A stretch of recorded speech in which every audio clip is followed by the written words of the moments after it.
So hello and namaste everyone. This is your boy Madhu Sani and welcome back to my YouTube channel. Hope सबैजना सन्चै हुनुहुन्छ होला अनि म पनि सन्चै छु.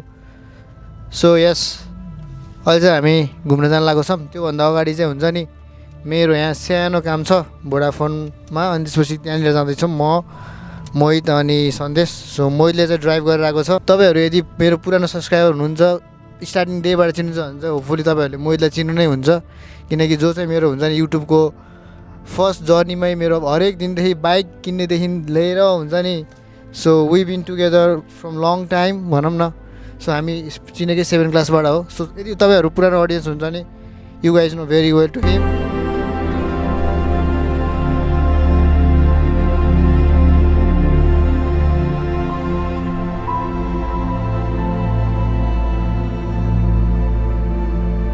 काम थियो थोरै मेरो सन्देशको त्यो काम पनि भइयो अनि केटाहरू चाहिँ हुन्छ नि नेपाल गएर आएको थिएन. केटाहरू 40 दिन नेपाल बसेर आएन. केटाहरू रैला गरेर आएन. मुस्ताङ घुम्न गए. कता घुम्नु गयो तिमीहरू? हामी मुस्ताङ घुम्न गए केटाहरू. अनि त्यसपछि अरू कता गयो? आफ्नै होम टाउन अब पोखरातिर घुमियो. त्यही भएन अनि जस मोहित र सन्देश चाहिँ मजाले घुमेर जस केटाहरू भनौँ न सेकेन्ड टाइम होइन नेपाल गएको. Second time. So yes second time Nepal गएर मस्त घुमेर आएन केटाहरू. त्यसपछि आज हामी यस्तो सबैजनाको छुट्टी मिलाएर 3 जना अनि यसो चट्टा बाहिर निस्किँदैछौँ. यता जाम कतै ड्रोन सटहरू लिगौँ यसो घुमौँ केटाहरूलाई रिफ्रेस पनि हुन्छ नि त. अब त्यसपछि केटाहरू फेरि ब्याक टु नर्मल डेज हुन्छन्. सो यस कस्तो भयो नेपाल पहिला र फर्स्ट टाइम जाँदा र अहिले जाँदा तिमीलाई के भयो के फिल भयो? ठिकै अब पहिलोचोटि जाँदा त अलि खुसी नै भएको थियो किनभने सुरुचोटि जाँदा. सेकेन्डचोटि जाँदा चाहिँ पहिला पनि गइसकेको भन्ने थियो. त्यही भएर सन्देशलाई चाहिँ अलवेज एक्साइटेड टु गो. सन्देश चाहिँ अलवेज एक्साइटेड टु गो. त्यही हो केटाहरू जस गएर घुमेन आएन अब ब्याक टु नर्मल डेज होइन त. फेरि असल लाइफ. त्यही भएन भोलिदेखि काम सुरु. त्यही भएन. सो नेपालमा ड्राइभ गर्दा यहाँ ड्राइभ गर्दा तिमीलाई के डिफ्रेन्ट भेट्यो? अब त्यही त हो नि अब मेन रुल्स एन्ड रेगुलेसन होइन प्रपर अब जे पनि रुल छ आफ्नो लेन सबै कुरा ट्राफिक लागेको छ होइन सबै कुरा. अब उहाँ भनेको जता भइ हाल्दैछ होइन जे भने त्यही गर्दैछ. मान्छेलाई जहाँपट्टि बाटो काटिराख जेबाट कसिङमा गाडी यत्तिकै हान्थ्यो. अब सुरुमा त गाह्रो भयो. त्यही भएन यहाँ त अब त्यही त हो नि रुल्स एन्ड रेगुलेसन सबैभन्दा ठुलो कुरा. त्यही भएन. सो हाम्रो त्यस्तै कस्तो कहिले हुन्छ होला यस्तो? यहाँ त लाग्छ यार अब सुरुमा मान्छे चेन्ज हुनु पऱ्यो. मान्छे हाम्रो नै प्रब्लम हो नि त. अब हामीबाट सुरु हुने कुरा हो. हामी चेन्ज भएर बल्ल त्यही टाइम लाग्छ.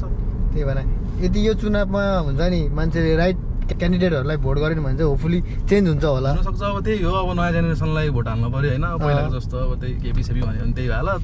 त्यही भने अहिले चाहिँ जेनजी होइन अब नयाँ जेनेरेसनलाई मौका दिनु पऱ्यो. त्यही भने अहिले चाहिँ हुन्छ नि सकेसम्म चाहिँ अब न्यू जेनेरेसनको मान्छेहरू जसले चाहिँ अब युथको कुराहरू बुझ्छ सबै कुराहरू बुझ्छ. अब किनकि यति धेरै मान्छेजनाहरू सहिद भइरहेको छ नि त. सो दिस टाइम अलिकति हुन्छ नि राइट क्यान्डिडेटलाई भोट गऱ्यो भने होपफुल्ली फ्युचरमा हुन्छ नि फ्युचरमा आउने भाइ बहिनीहरू हामी जस्तो विदेश आउनु चाहिँ पर्दैन होला होपफुली. किनकि विदेशमा पनि इट्स नट सो इजी होइन त.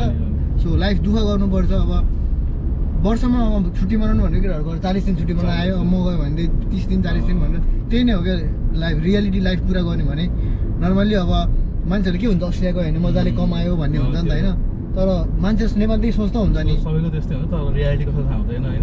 रियालिटी सबै कुरा थाहा हुँदैन नि त. त्यही भएर सो यदि तपाईँहरू कोही हुन्छ नि यदि तपाईँको आफ्नो मान्छे छोरा या छोरी विदेशबाट आइरहेको छ भने हाई एक्सपेक्ट चाहिँ नगर्नु भन्छु म पनि होइन नि. किनकि यहाँ फीतिर यता गर उता गर हरेक कुराहरू झन् भर्खरै आइरहेको भाइ बहिनीहरू हुन्छ होइन. उनीहरूलाई झनै गाह्रो हुन्छ. हामी बुझ्योस् होइन 4 वर्ष 3-4 वर्ष भयो. त्यही भने सुरुमा झनै गाह्रो हुन्छ. हामीलाई त अझै पनि अब गाह्रो भइरहेको छ. त्यही भने त्यही त हो नि जस हामीलाई फर्स्ट इयर भन्दा चाहिँ बेसी नै स्टेबल छ फिक्स जब छ सबै कुराहरू छ होइन. सो यस यदि तपाईँहरू पनि हुन्छ नि कोही तपाईँको आफ्नो मान्छे विदेशबाट नेपाल आइरहेछ भने मलाई फोन ल्याइदिए मलाई त्यो ल्याइदिए मलाई त्यो ल्याइदिए त्यो गरिदिए नभन्नु होला. किनकि उनीहरू पनि काम गरेर हुन्छ नि वर्षौभरिबाट केही दिनको लागि चाहिँ भ्याकेसन मनाउनको लागि घर आइरहेको हो. सो यस यस्तो सिरियस कुरा धेरै गर्नु चाहिँ मलाई मन लाग्दैन होइन. सो हामी चाहिँ अहिले मिडो ब्याङ्क भन्ने ठाउँमा जाँदैछौँ. मैले ड्राइभ गरिरहेको छ सन्देश पछाडि बसिरहेको छ. सो लुक दिस नजारा अति नै दामी देखिरहेको छ. सो यस अब चाहिँ जस ट्राभल गर्नुपर्छ भन्ने मेरो चाहिँ हुन्छ नि सिद्धान्त छ यो इयरमा. So let's go. हामी चाहिँ यहाँनिर आइपुग्यौँ होइन 3 जना. अनि यहाँनिर हामी चाहिँ एउटा स्पोट खोज्छौँ, त्यहाँनिर बस्छौँ एकछिन गफसफ गर्छौँ होइन। अनि त्यसपछि त्यहाँबाट हामी ड्रोन सट लिनुपर्छ, दामी ड्रोन सट लिनुपर्छ हुन्छ नि। यहाँ चाहिँ वाफहरू लाग्छ, बसहरू पनि मजाले लाग्छ। सो यस बेसी यहाँनिर ड्रोन सटहरू लिनुपर्छ। 3 जना छौँ हामी, यहाँनिर बस्छौँ खोलाको छेउमा। अनि यो चाहिँ पारामाटा रिभर हो। यस यहाँबाट चाहिँ हुन्छ नि तपाईँ जो हामी ट्रेन चढ्छौँ त्यसरी नै उपर ट्याप गरेर हुन्छ नि सिधै सिटी पनि जान मिल्छ वाफमा। सो यस हामी यतातिर बसेर ड्रोन लिनुपर्छ।